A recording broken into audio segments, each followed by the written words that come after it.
Olá a todos! Essa provavelmente será a primeira aula de história do ensino médio da maioria de vocês, né?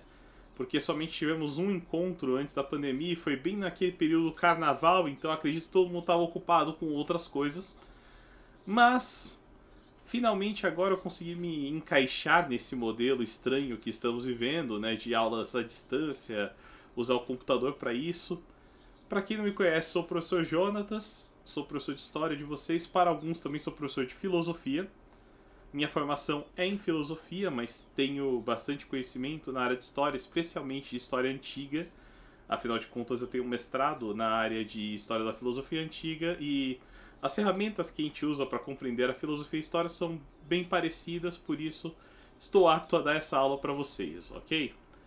Bem, vamos seguir aqui um caminho através de alguns slides que eu preparei pra gente dessa primeira aula.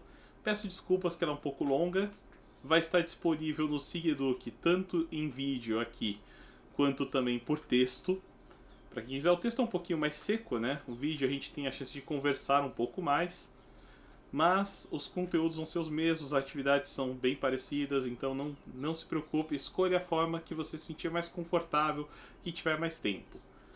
Esse vídeo vai ser um pouco comprido porque nós temos muita coisa para falar. Então vamos aos slides logo de cara. Essa é a introdução ao estudo da história. Por que eu falo introdução ao estudo da história? Porque antes da gente falar sobre história, antes da gente contando um monte de datas, números, povos, etc., nomes estranhos, eu queria que a gente tentasse entender como funciona isso, o que a gente está fazendo aqui, por que a gente estuda história. Isso é um percurso um pouco longo, então eu vou começar ele explicando alguns conceitos muito básicos e espero que vocês consigam me acompanhar, viu? Primeiro, o que é a história? Temos algumas definições bonitinhas, né? Como ciência que estuda a vida humana através do tempo. O que isso quer dizer? Quer dizer que por onde a humanidade passa, nós deixamos um rastro, nós mudamos a paisagem. Se você prestar atenção na história, você vai ver que às vezes a gente desvia um curso de um rio, a gente constrói um morro, ou some com um morro e transforma ele num aterro, nós modificamos a paisagem. E entender essas mudanças que nós fazemos, especialmente nos aspectos sociais, ou seja, como que a sociedade está organizada, quais são os fatos que mudam essa organização, onde surgem as cidades e onde elas somem, tudo isso é um papel da história. Também nesse ponto, história e geografia se encontram um bom tanto, né? Todas as ciências elas estão, de certa forma, interligadas, por isso vocês vão ver algumas coisas que falar, o professor de geografia falou que é com ele. Falo, também é, não se preocupe. Segundo, reconstrução dos fatos do passado. A história é sempre uma reconstrução.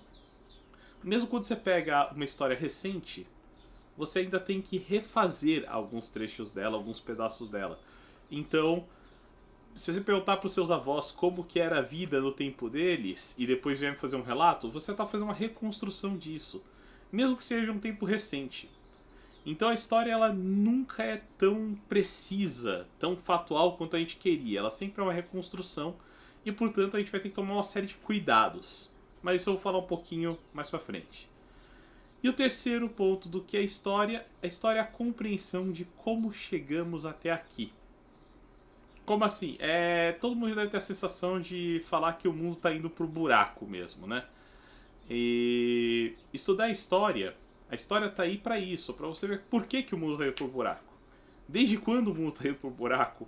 Quais são os problemas disso? E a sensação que você tem é que é um processo muito longo. Não é algo recente. Nós estamos num processo aí de o mundo ir pro buraco. Ou menos essa sensação que a gente tem. E vamos ver isso ao longo de uma história que passa uns 20 mil anos, mais ou menos, só no nosso período aqui. Segundo grande tópico, por que nós estudamos história? Todo ano, algum aluno me pergunta isso. E é difícil de responder, na verdade. Porque parece algo assim, a gente está vendo uma série de coisas que aconteceram lá atrás. E isso, o que a gente tem a ver com isso? Bem, primeira coisa que a gente tem a ver com isso é essa noção de conscientização do próprio passado. Todos nós temos um passado, seja o imediato nosso, quando nós estamos falando da nossa família, Que nem eu falei, você entender a história dos seus avós é importante para você entender a sua história. Por exemplo, você tem uma casa própria. Essa casa está na sua família há quanto tempo? Quem trabalhou para conseguir isso? Ou voltando um pouquinho mais, quantos filhos seus avós tiveram? Seus bisavós? Mudou alguma coisa de lá para cá? Tem várias histórias, né, que às vezes aparecem da pessoa que fala: ah, meu avô tinha terras, só que aí perdeu no jogo. Aí você pensa, pô, tinha terras, então no mínimo era agricultor, alguma coisa assim, tinha uma pequena propriedade. Provavelmente a família trabalhava nisso.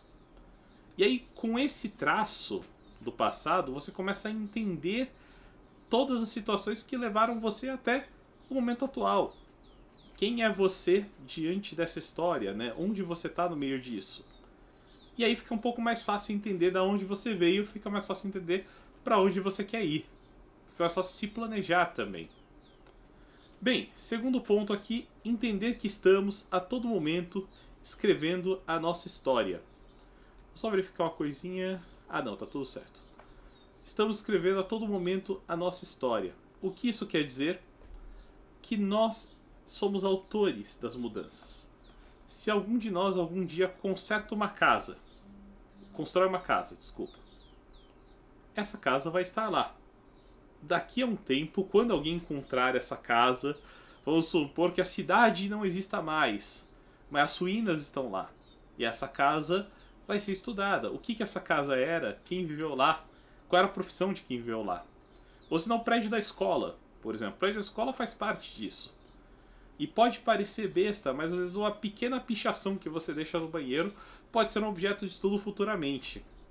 Parece um exagero? Até parece, mas nós temos sim estudiosos que estudam pichações de prédios públicos em cidades antigas. E são comentários interessantes, porque isso dá uma visão do que as pessoas escreviam naquela época, né? Por exemplo. Então, nós estamos sempre escrevendo a história, mesmo que pareça pouco, mesmo que seja um trabalho de formiguinha. Terceiro ponto, aprender a questionar a construção do registro da história de forma crítica. Esse ponto é um pouquinho mais difícil, vamos lá. Se a história é uma reconstrução dos fatos do passado, então nós temos que entender quem que está fazendo essa reconstrução, qual o objetivo de quem está fazendo essa reconstrução, e o que essa pessoa registrou e o que ela não registrou. Porque, por exemplo, se você vai fazer uma reconstrução do passado da sua família e por algum acaso não coloca um tio seu, por que você não colocou esse tio nessa história? Ele não é importante? Ou é algum problema pessoal seu ou da sua família com ele? Ou é alguém que vocês queriam que não fizesse parte da família? Tudo isso altera a escrita da história. E isso estamos falando apenas no microcosmo. Agora imagina no macrocosmo. É fácil eu sumir com um fato histórico e aí depois as pessoas entenderem a história sem nunca prestar atenção nas pessoas que faziam parte daquilo, das coisas que faziam parte disso. Então nós vamos aprender a questionar um pouquinho essa história. Tá, peraí. É assim mesmo que aconteceu? Quem escreveu isso? O que parece ter sumido daí? Nesse ponto tem uma pequena história que eu vou contar aqui rapidinho para vocês, que é: uma vez encontraram, aliás, é uma das evidências que nós temos no passado, um osso com 28 marcas. E isso é considerado o primeiro calendário, o primeiro registro que você tem da passagem dos dias. E aí a gente fala, é uma invenção da humanidade, né? Aí sempre pensam no homem inventor. E aí veio uma historiadora e colocou em questionamento uma coisa muito importante. Quem que precisa de um registro de 28 em 28 dias? Muito provavelmente é uma mulher, por causa da menstruação, que é um fenômeno que segue esse cronograma. Então quem precisava mais de registro provavelmente era uma mulher. Então provavelmente é uma invenção de uma mulher. O primeiro calendário provavelmente é uma mulher. Mas raramente a gente fala disso na história. Bem, vamos adiante para mais alguns pontos. Toda história começa de algum lugar e nós definimos a história como aquilo que surge depois da escrita. Isso é a definição clássica. E o que vem antes da gente ter a escrita? O que a gente chama de pré-história. É uma definição problemática. É muito utilizada, nós vamos usar ela, mas seguindo o que eu falei antes da gente questionar, vamos notar qual o problema dessa definição? É o seguinte, uma pessoa analfabeta não faz parte da história? Ela não tem escrita. Se você tem aí, por algum acaso, bisavós que não tiveram a chance de aprender a ler e escrever, afinal de contas você volta a um século, a maior parte da humanidade era analfabeta. E essas pessoas não podem escrever a história? Elas não fazem parte disso? Elas não fazem parte desse registro? Segundo, onde estão as mulheres na história? Aquela dúvida que eu levantei agora há pouco. Muitas vezes a gente esquece de separar isso, coloca tudo como da humanidade, ou pior ainda, quando a gente generaliza falando dos homens. E as mulheres, cadê? Entendeu? Você vai ver que muitos autores que nós falamos, personagens históricas, pensa aí, na história do Brasil mesmo, tirando algumas poucas personalidades, né? Nízia Floresta, que está próxima da gente, Princesa Isabel, quantas outras grandes mulheres nós conhecemos ao longo da história? Poucas, né? E isso faz parte dessa construção. Não é que não tenham mulheres importantes, é que nós não escrevemos sobre elas, por algum acaso. Terceiro, o que sabemos dos povos africanos antes da escravidão? É muito interessante, quando a gente fala sobre os povos africanos, a gente já vê eles sendo escravizados e trazidos em navios negreiros para a América, para trabalhar, para a Europa e para a América, para trabalhar na condição de escravo. E antes disso, eles não tinham uma história, uma cultura. Muitas vezes isso tudo eram tradições que não eram escritas. E aí, não fazem parte da história? Fazem. Então essa definição clássica da história é problemática, mas a gente vai usar ela só para ter um marco. Bem, para a gente falar sobre história, e inclusive para poder falar sobre o que existe antes da escrita, nós temos que entender como funcionam as fontes históricas. O que são essas fontes? Bem, você tem vários tipos de fontes para ajudar você a reconstruir a história. Os primeiros são os registros escritos. Esses são os mais fáceis, porque eles já estão em texto, é mais fácil a gente lidar com isso. E nós temos relatos históricos, propriamente ditos. Isso daqui começa na Grécia Antiga, com alguns autores como Heródoto, que é considerado um dos primeiros historiadores, né? Escrevendo, já falando, olha, no ano tal ocorreu tal coisa, assim, assim, assado. Antes não era tão comum você ter esse tipo de escrito, né? Então o que você tinha que usar? Usar outras fontes, como registros comerciais e mitológicos. Textos literários, textos religiosos, e às vezes simplesmente coisas do tipo... eu tô uma nota indicando que eu tô vendendo 100 cabeças de gado para fulano de tal. E tudo isso é registrado por escrito para você ter o controle. Então a gente tem alguns registros desses. Aqui ao lado eu coloquei uma imagem que é a primeira carta de reclamação de um consumidor. Isso aqui que está numa escrita chamada cuneiforme, que a gente vai ver mais para frente, é a carta de um cara reclamando que ele pediu para um trabalhador dele ir lá negociar cobre com o sujeito. Quando ele tinha ido falar com o cara tinha prometido um cobre de uma qualidade. Quando o cara chegou lá, né, pra negociar mesmo, já com o dinheiro, o cara virou e falou: o que eu tenho é isso daqui, se quiser pega, se não quiser deixa aí. E aí ele reclamando sobre: você tratou mal o meu funcionário, você não cumpriu o prometido, eu tô pagando pelo serviço, enfim, a carta parece uma reclamação atual, mas é um negócio de 1700 antes de Cristo, ou seja, mais de 3.700 anos, mais ou menos. É a primeira reclamação por escrito que nós temos registrado. Além dessas coisas escritas, nós temos registros não escritos, que é, por exemplo, que a arqueologia nos traz. Os caras saem escavando e encontram, como a imagem aqui mostra, por exemplo, alguns jarros, alguns vasos. Para que serviam esses vasos? O que tinha dentro deles? Isso vai falar mais ou menos o que aquele povo produzia, o que armazenava, como guardavam as coisas. como que era a organização dentro de uma casa. Então a arqueologia ela sempre traz pra gente esses indícios, esses traços, que aqui ainda estão vasos inteiros. Às vezes você acha um caquinho desse tamanho, e com isso você consegue redesenhar a peça toda, imaginar o que era aquilo no passado. E assim você consegue escrever mais um pedaço da história daquele povo. E também temos os registros orais. Existem histórias que são contadas de pai para filho ao longo de séculos e que às vezes chegam até nós. Tem muitas cantigas portuguesas que chegaram assim, muitas histórias, mitos indígenas que chegam assim por tradição oral. Muitas religiões têm contos orais também, músicas. Tudo isso perpassa séculos até chegar até a gente. Então esses registros também fazem parte da história, também fazem parte dessas fontes que nós trabalhamos para reconstruir a história e conseguir falar, é mais ou menos isso aqui que aconteceu. Bem, vamos para antes da história, o começo do começo. Até agora tudo que a gente falou tem a ver com a vida humana, né? Mas o que tem antes disso, antes da vida humana? Bem, só para você ter uma ideia de escala do tempo. A Terra tem cerca de 4,5 bilhões de anos. Olha o tanto de zero que tem aí. 1, 2, 3, 4, 5, 6, 7, 8 zeros. Até você começar a ter um nome. A humanidade, Homo sapiens, tem cerca de 150 mil anos só.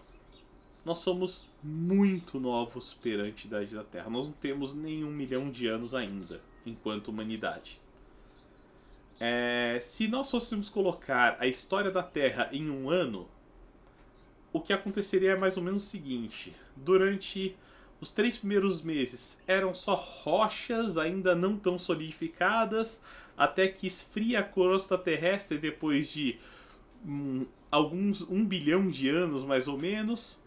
Começam a surgir algumas plantas lá para alguma vida nos oceanos lá para março, algumas plantas lá para julho. Em algum lugar de novembro surgem os primeiros animais, os primeiros peixes. Em dezembro é que começam a surgir animais maiores, mais articulados. 14 de dezembro surgiriam os dinossauros. 25 de dezembro, ou seja, pro Natal, acabou os dinossauros. Ou seja, nesse transformando a Terra em um ano, os dinossauros teriam durado uns 11 dias. 30 de dezembro aparecem os primeiros primatas, ainda não hominídeos, ainda não que nem nós. 31 de dezembro, às 10 da noite e 22 horas, surgem os primeiros hominídeos, ou seja, os primeiros seres a andar com 2 pés, entendeu? Ser bípede, a usar as mãos, a mexer mais ou menos com as coisas. E só às 23 horas e 59 minutos surgem os seres humanos. No finzinho do último dia do ano é que nós aparecemos. A nossa história, diante da história do planeta Terra, é quase nada. Mas é um quase nada onde muita coisa aconteceu.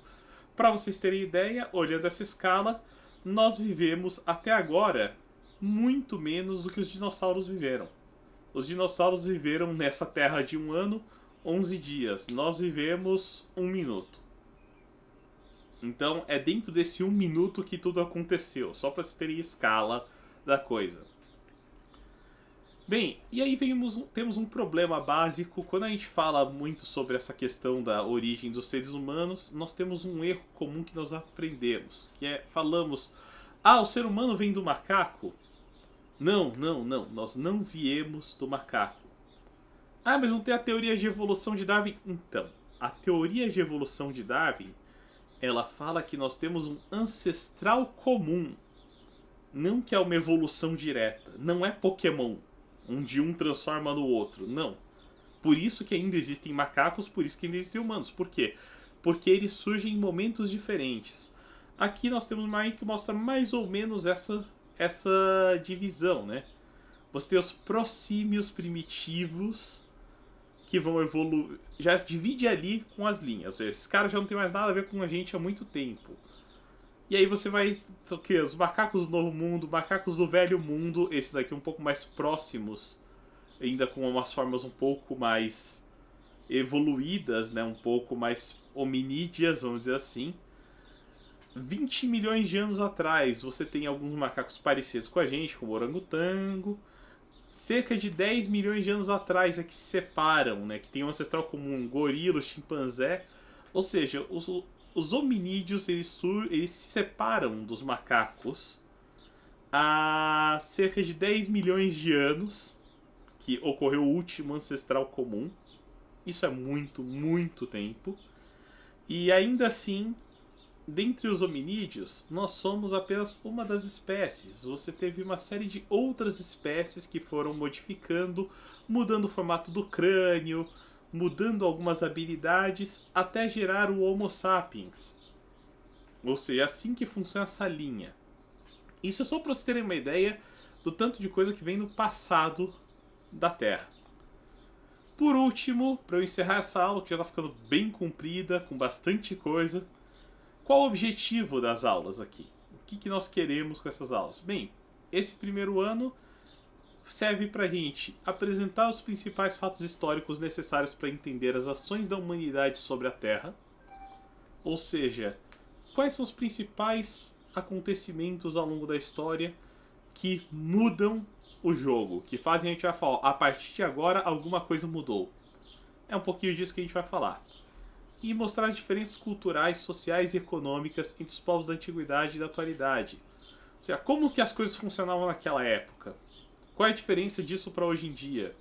Temos mudanças? Não temos mudanças?